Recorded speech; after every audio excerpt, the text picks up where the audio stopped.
জাফরুল্লাহ চৌধুরীর আহ্বানে যে আমরা আজকে এখানে নাগরিক রাজনীতি করলে তো আমরা তো দেশের নাগরিক সার্বিক পরিস্থিতিতে তার যেহেতু দীর্ঘদিন একটা গবেষণা এটার পর্যবেক্ষণ আছে, সেজন্য তিনি বিভিন্ন নাগরিক সমাজের প্রতিনিধিদের নিয়ে আজকের এই সম্মেলনের আয়োজন করেছেন। সেখানে মূল তথ্য নির্ভর কথাবার্তা সার্বিক পরিস্থিতিতে একজন ডাক্তার হিসেবে কি উপস্থাপন করবেন। আমরা রাজনৈতিক নেতা কর্মী হিসেবে আমাদের কনসার্নটা আগেও ব্যক্ত করেছি, এখনো ব্যক্ত করছি যে আজকে মহামারী সারা বিশ্বে চলছে, এখানে সবাই বলছে যে সব দেশের মধ্যে মানুষের একটা সম্মিলিত প্রচেষ্টা দরকার এই মহামারী মোকাবেলার জন্য। কিন্তু অত্যন্ত দুঃখের বিষয় যে আমাদের দেশে সরকার সেরকম কোনো উদ্যোগ নেয়নি, বরঞ্চ অনেকে বলেছেন। তারপরে এই কথা আমরা বলবো যে যতদিন পর্যন্ত বাংলাদেশ থাকবে ততদিন এক্সাম্পল টানতে হবে যে মহামারীতে সরকার শুধুমাত্র ভিন্ন মতের কারণে গণস্বাস্থ্যের কিটকে অনুমোদন দেয়নি। যেখানে আপনারা বলছেন যে সবাই বলছে পরীক্ষা পরীক্ষা, WHO এর যে প্রধান তিনি বারবার বলছেন যে পরীক্ষা পরীক্ষা পরীক্ষা। এখন বলেন নাই, সে মাস থেকে বলে আসছেন 18 কোটি জনসংখ্যার দেশে এখন পর্যন্ত আপনি অর্ধ কোটি মানুষকে পরীক্ষার আওতায় আনতে পারেননি।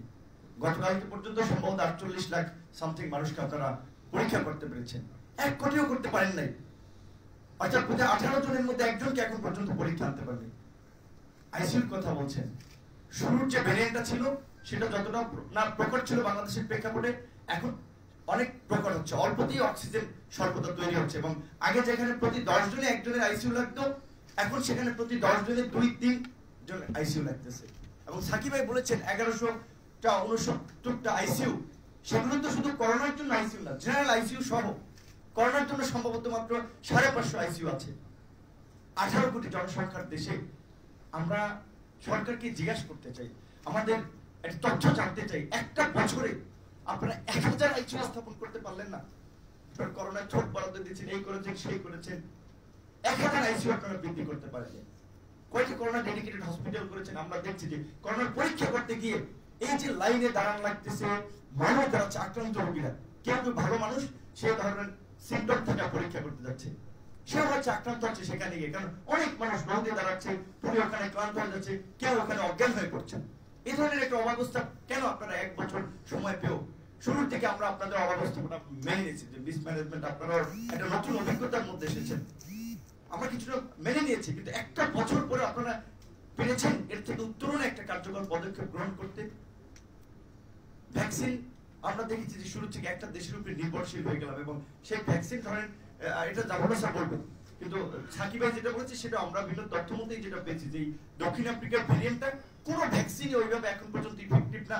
মডার্ন ফাইজারের ভ্যাকসিনও ওইভাবে এখন পর্যন্ত 20-25% এর মতো বোধহয় ইফেক্টিভ আছে, সেরামেরটা তার চেয়েও কম। সেখানে তারপরেও যেহেতু ভ্যাকসিনের উপরে সারা বিশ্বই ডিপেন্ডেবল হয়েছে চলছে, সুতরাং আমরাও সেটা অবশ্যই অ্যাকসেপ্ট করব। কিন্তু এই ভ্যাকসিনের উপরে আমরা একটা দেশের উপরে নির্ভরশীল হয়ে গেলাম, এবং ফেব্রুয়ারিতে যেখানে 50 লাখ ডোজের কথা ছিল সেখানে 20 লাখ এসেছে, মার্চে তো আসেই নেই। তো আপনারা কি চুক্তিটা করলেন?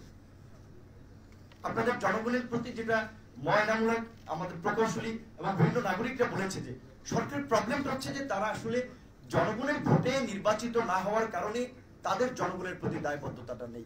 তারা মনে করে ক্ষমতায় থাকাটাই মুখ্য বিষয়। কারণ আজকে জোনাস সাকির মতো ব্যক্তি, জাফরুল্লাহ চৌধুরীর মতো ব্যক্তি, বিএনপির মতো একটা বড় পলিটিক্যাল পার্টি, সিভিল সমাজের প্রতিনিধি জাফরুল্লাহ স্যারের মতো, তাদেরকে নিয়ে সরকার একটা জাতীয় কমিটি করতো,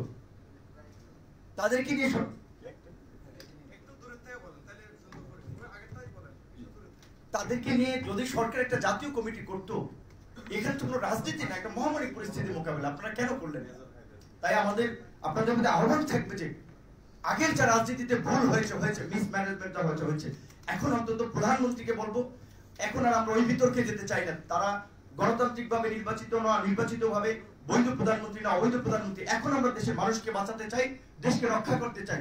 অতি দ্রুত সমাজের সর্বস্তরের মানুষ, রাজনৈতিক সমাজকর্মী, পরিবেশ কর্মী, আইনজীবী, সাংবাদিক সকলের সম্মিলিত একটা জাতীয় কমিটি গঠন করেন এবং তাদের মাধ্যমে মানুষকে সচেতন করতে হবে। কারণ আপনাদের কথা মানুষ শুনছে না, আপনাদের তথ্যের প্রতি মানুষের বিশ্বাস নাই, যে কারণে আপনারা যেটা সত্য বলছেন সেটাও মানুষের আস্থা নাই। তাহলে সেখানে কথা বলতে হলে সমাজের গ্রহণযোগ্য ব্যক্তিদেরকে সামনে নিয়ে কথা বলতে হবে, তাদের নিয়ে যে জাতীয় কমিটি করে তাদের মাধ্যমে মানুষকে জানাতে পারে। অবশ্যই আমরাও দেশবাসীকে বলবো আপনারা স্বাস্থ্যবিধি মেনে চলবেন, এবং অন্যান্য সময়ের চেয়ে এই করোনার প্রকোপটা একটু বেশি রয়েছে, সুতরাং অবশ্যই নাগরিক হিসেবে আমাদের দায়িত্ব রয়েছে, সচেতনতা বোধ রয়েছে, এবং সাকিব ভাই যেটা বলেছে তার সাথে আমরা পরিপূর্ণ একমত। বাংলাদেশ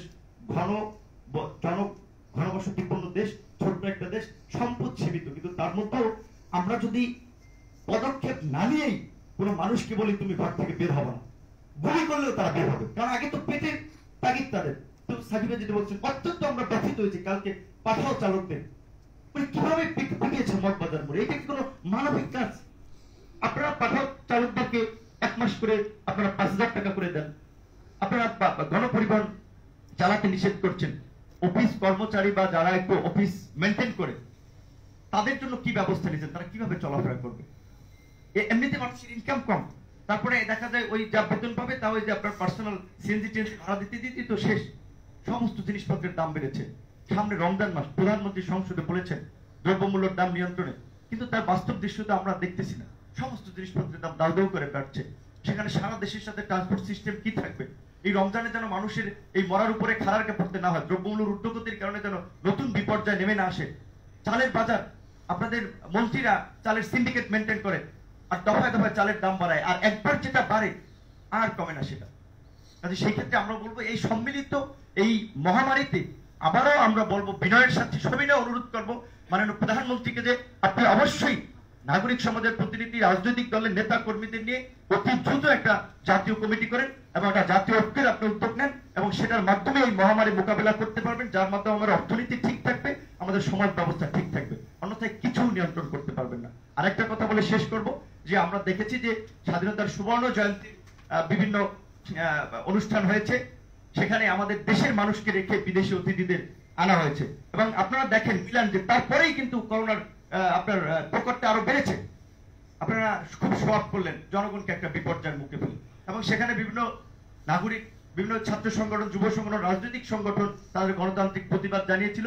সেই আন্দোলনের কারণে অনেকের বিরুদ্ধে মামলা হয়েছে, হয়রানি করা হয়েছে, এবং এখন একদিকে মহামারী, আমরা মানুষ বাঁচানোর জন্য রাজনীতি ভুলে একটা জায়গা আসতে চাচ্ছি, জাফরুল্লাহ স্যারের ডাকে আমরা নাগরিক সমাজের প্রতিনিধি একটা টেবিলে এসেছি জনগণকে সচেতন করার জন্য, আপনাদের কাছে কিছু দাবি দেওয়া উত্থাপন করার জন্য। আর আপনারা কি করছেন?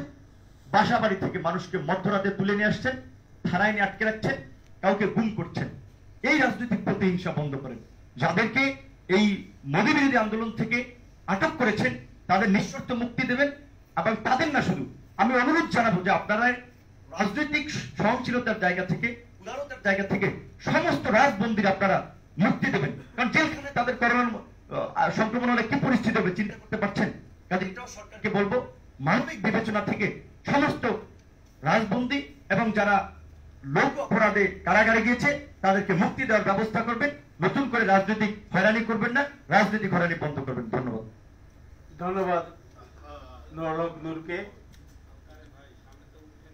এখন প্রিয় সাংবাদিক বন্ধুগণ, জুমে বক্তব্য রাখবেন